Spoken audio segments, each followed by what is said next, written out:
Malaking halaga ng pera at tinangay ng mga kawatan mula sa isang ATM sa Gapan City, Nueva Ecija. Naritong report. Makikita sa CCTV footage na ito ang tatlong lalaki na pawang nakatakip ang mukha at may bitbit na mahabang bakal habang naglalakad sa loob ng isang mall sa Gapan City, Nueva Ecija. Sa investigasyon, binutas ng mga suspect ang pader ng mall kung saan sila dumaan at pinuntriya ang isang ATM. Agad ding tumakas ang mga suspect. Nadiskubre umano na nag-iikot na security guard ang silang ATM.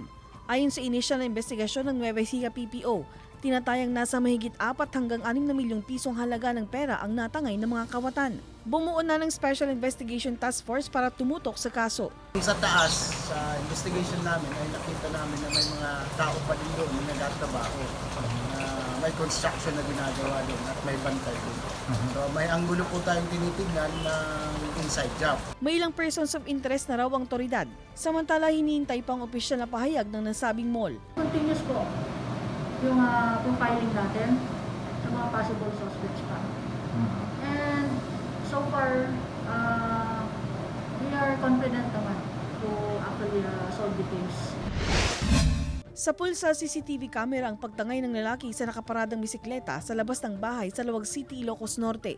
Sa video, makikita ang lalaking nakaputi na lumapit sa isang nakaparadang sasakyan, tila nagmamasid sa paligid. Maya-maya pa, nilapitan nito ang bisikleta at mabilis na umalis.